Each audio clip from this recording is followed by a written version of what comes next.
Magkano lahat? 1,483 plus 679. Ang pogi din na ito eh, no? Itong Rosy Flash. So, ito yung nilalaban sa Raider. Saka sa Sniper. Eh, pogi naman din talaga. Lalo na pag sinetapan siya eh, no? Ang premium ay 70, ang diesel ay 81. Yeah. Sir, full tank, sir.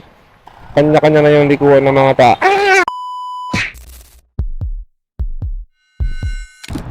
67 ang regular at premium.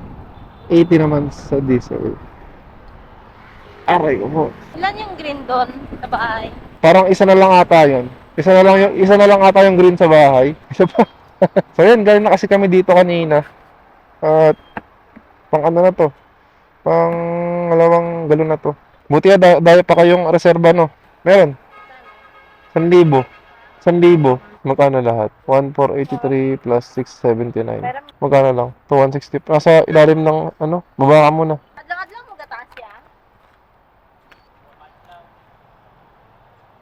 Magkano daw? 64 lang. Ha? 64 Ang pogi din na ito eh, no? Itong Rosy Flash. So, ito yung nilalaban sa Raider. Saka sa Sniper. Eh, pogi naman din talaga. Lalo na pag sinetapan siya eh, no? So, ito parang stock to lahat. Bali, ang kanyang elbow ay hindi stock. Stock pa yan niya, yung elbow mo? Hindi na. Hindi na, no? Oo, hindi na nga stock.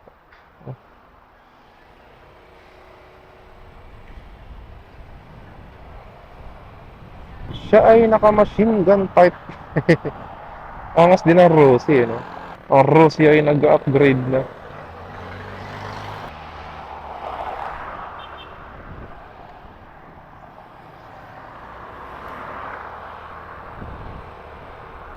So kami ngayon ay uuwi na ulit ng bahay para ihatid ito ang aming daladalang gasolina. At kami ay aalis pa ulit. Papunta naman doon sa kabila, papuntang Davao. So ayun guys, ito yung ano natin. Yung nilagay natin dito sa ating motor kay Bergman. Itong top box natin. Tapos yung top box bracket natin, ayan, Rock X Monorock. Galing pa ito ng Bulacan. Papunta rito sa Mindanao, di ba? Shopee ko to, syempre. Shopee ko to in order. So, yun nga lang, nakikita ko lang dito is tumatama siya dito, lalo na pag naupuan. Pero okay lang naman, di naman siguro ito maupunit. Tapos ayan, nakapatong siya sa grab bar natin. Bali, meron pa rin naman yung ano, meron pa rin naman siyang space, kaya di naman niya mababasag.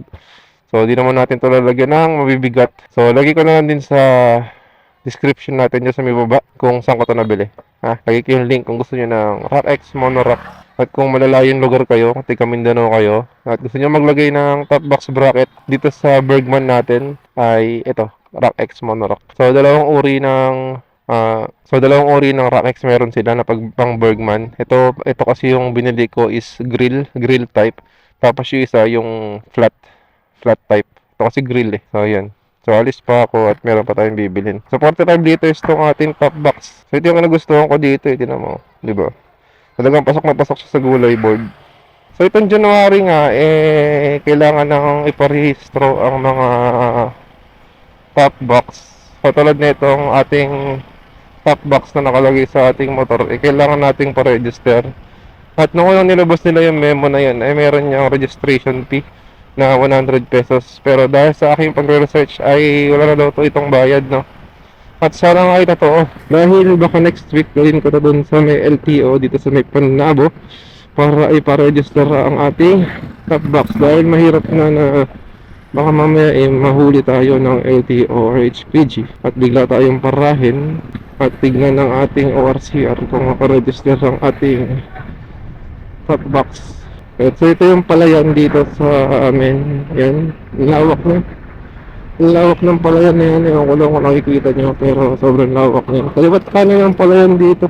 So pupunta tayo ng Panabo para tignan ng mga gasolinahan doon kung magkano ang inangat ng gasolina. At saka magpapapultang pa rin tayo ng motorsiklo. So hindi ko alam kung magkano na ang pultang na ito ng motor. Kung napapansin nyo, ang mga tao dito ay walang helmet. Ang nakikita nyo mga naka-helmet dyan ay yung mga bumabiyahe ng malalayo o yung mga gaan ng trabaho na pumapasok sa malalayong lugar At sila ay talagang dumadaan sa mismong highway na to, papunta ng Davao City. At dahil pagdating ng Davao City ay sobrang higpit daw doon at hindi katulad dito na walang enforcer. Merong enforcer pero doon lang sa mga mismong sentro ng municipality. At saka dito sa Davao region, ang karamihan ng motor dito ay mga manual. Ang kadalasan ginagamit dito ay mga enduro. Marami ditong enduro bikes. Marami din ditong gumagamit ng TMX, Rusi, Euro, at iba pang China bikes. Dahil mas prepared nila dito ang mga manual, yung meron mga clutch. So dito sa kabila na sea oil ay nasa 75.80 ang unleaded at ang premium ay 76.30. Ang diesel talaga pumalo na mataas, 92.10. Grabe yung gasolina, no? Sobrang taas. So hinihintay ko dito mag-open yung Jetty. May Jetting mag-open dito eh. Okay din magpagas dito kay Jetty dahil trusted din yan, dahil nasa Maynila. So ito si paring Jetty na hindi pa nag-open. At ang gasolinahan ay sobrang linis dahil bago pa. Sana ang kanyang restroom ay malinis din, katulad ng kay Clean Fuel. Kaya Clean Fuel kasi ay meron silang VIP card or yung loyalty card na kung saan ay mga gamit mo pag ikaw ay mag-CR sa iba't ibang gasoline station ng Clean Fuel. Makakapag-CR ka lang sa Clean Fuel pag ikaw ay isang loyalty card holder. Meron din akong loyalty card ng Clean Fuel, Uni Oil at Petron. Sa Manila, usong-uso itong si Gaz. Dahil alam ko in-endorse to ni Team Katagumpay. Itong kanilang gasolina ay 68.20, 68.70 naman sa premium at 81 naman sa diesel. Ito si Gaz, mura. Mura si Gaz dito. Kaso hindi ako nagpapagasolina kay Gaz dahil ako ay Petron talaga. Lawak ng daanan, ano? Walang embudo, kaya walang traffic eh, kasi walang embudo. Doon banda, meron dong embudo. Pupunta tayo ng Petron doon tayo magpapagasolina. Bali, pupunta muna tayo ng baking pantry para bumili ng aking mga ingredients sa paggawa ng mini donuts. Baking pantry all the way, nigga. Baking pantry. Yeah, so ito rin binili natin sa baking pantry. Itong powdered sugar, tsaka lalagyan ng donut.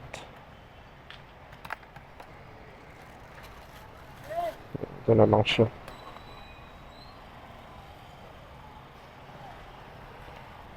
Counterflow rin yung mga tricycle dito. Marami din kamoting tricycle dito. Kahit saan talaga, no? Yung mga tricycle talaga. Hindi naman sa mga lahat ko yung mga tricycle driver. Pero karamihan kasi, talaga namang masasabi mong kamote queue. Ay, hindi ko nakikita yung flying, hindi ko magkano. So ito yung sinasabi ko sa inyo kanina na daanan na merong embudo. Yan, kasi may ginagawang kalsada dyan. Pinangayos nila dyan yung kanilang inaayos ang kanilang flood control project. So gawin tayo ng Maynila, kaya sanay tayo sa mga singitan pagdating sa mga ganitong kalagayan.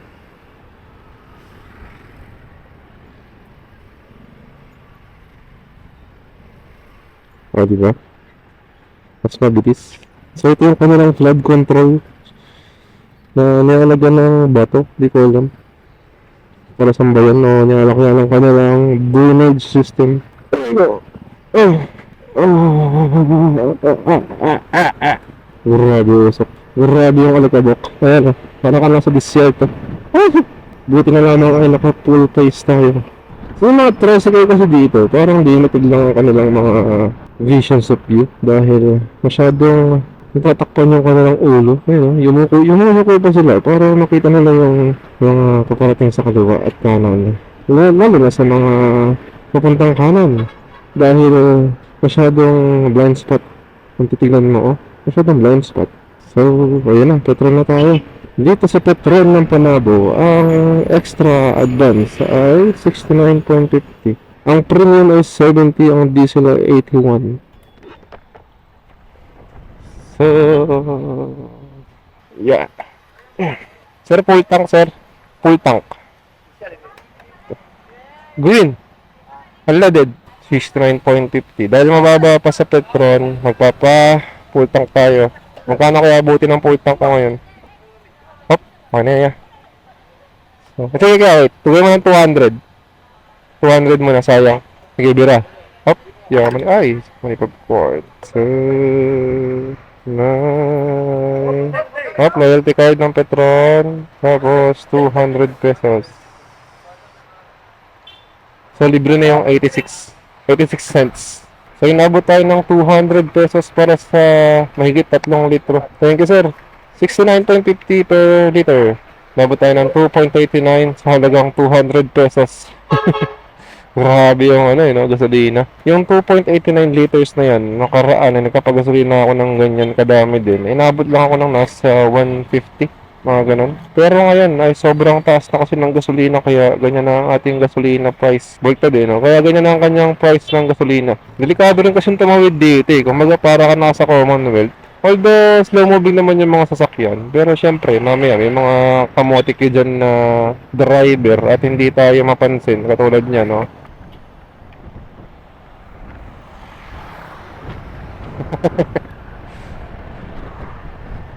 So, busog na naman si ating baby Bergie dahil nakapultang tayo. Uy. So, ayan. Kita niya naman walang enforcer dito. Kaya, kanya-kanya na yung likuan ng mga tao. Ah!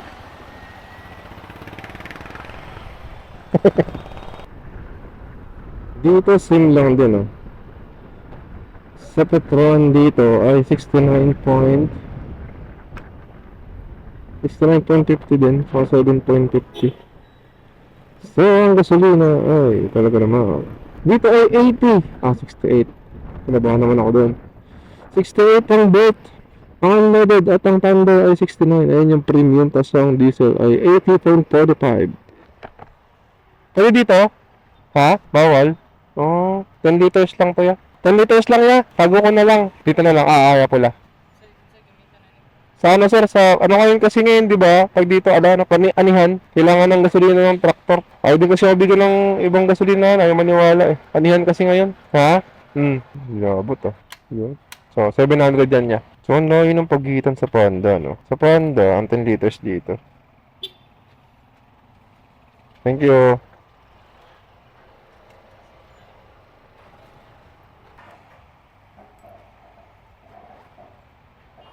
Bawal na din naman talaga maggasolina ngayon sa galon o kahit anong lalagyan na pwedeng lagyan ng gasolina dahil nagtitipid na sila ngayon sa gasolina at yung iba kasi dyan ay ginagamit yan pang negosyo din yung gasolina, di ba? Kaya mahigpit sila magbigay ng gasolina ngayon. Sa Manila, magdating dito sa mga gantong flyover, yun ang ako naghihintay ng mga enforcer dyan sa mga ilalim o kaya sa bago mag-flyover, no? Dito wala eh. Diyan pa lamang yung mga gasolina pupuntahan natin eh. Panabo at Carmen pa lamang. Actually sa Carmen, hindi ko pa napapakita sa inyo eh, no? Mamaya, pagbalik natin, makikita niyo kung gaano kamaga yung gasolina sa Carmen.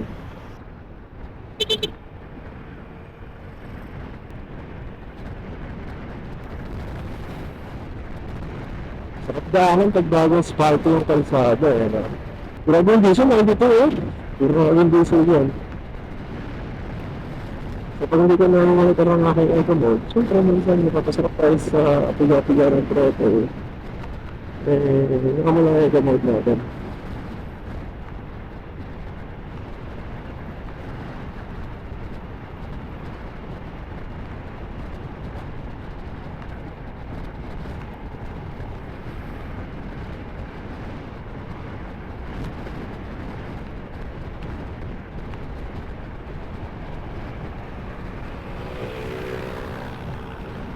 Si Petron lang talaga ang may magandang kalooban.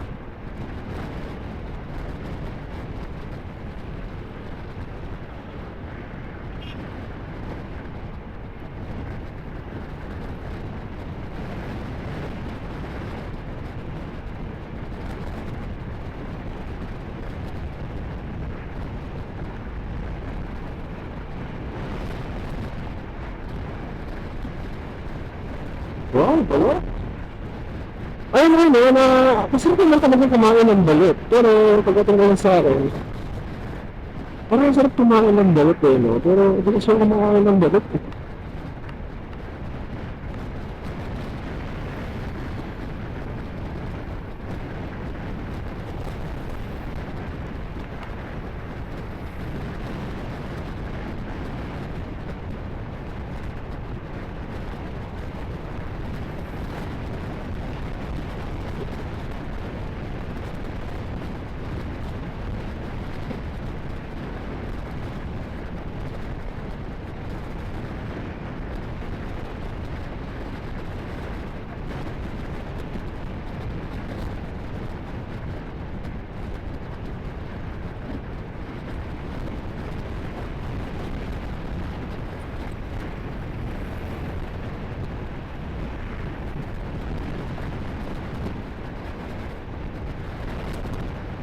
Lakas talaga ng hangin. Panatang yung motor ko.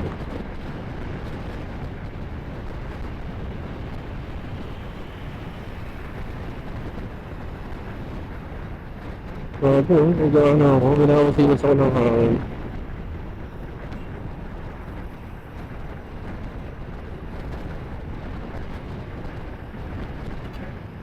Grabe yung gasolina rin, 85.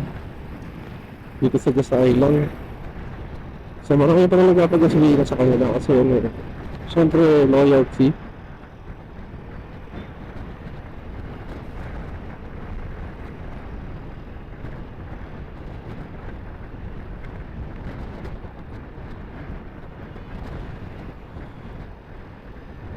Dito naman supply yung dito ay 71.10. So dito naman ay 71.10. Ang diesel ay 82. At ang premium ay 72. So mahal na po talaga ang gasolina kahit saan. Ito ang Petron, grabe ah. Ang Petron dito is 73.10 para sa unleaded. At ang premium ay 74.10. At ang diesel ay 85.00. Mahal ang bis ng ano rito ha, ng gasolina sa Petron dito sa Carmen eh. So ayun, kung umabot ka sa part na to, maraming salamat sa panonood. At road to 1,000 subscriber na tayo. At sana bago matapos itong buwan na ito, ay umabot na tayo ng 1,000 subscriber. Baka naman pwede nyo nang i-regalo sa akin dahil birthday ko sa March 25. Konting-konti na lang, 791 subscriber na tayo. At ako yung maasang magiging 1,000 subscriber na to bago matapos itong buwan ng Marso. Kaya maraming salamat sa panonood sa update natin sa gasolina dito sa Mindanao, Davao del Norte. Hanggang sa muli. Let's go!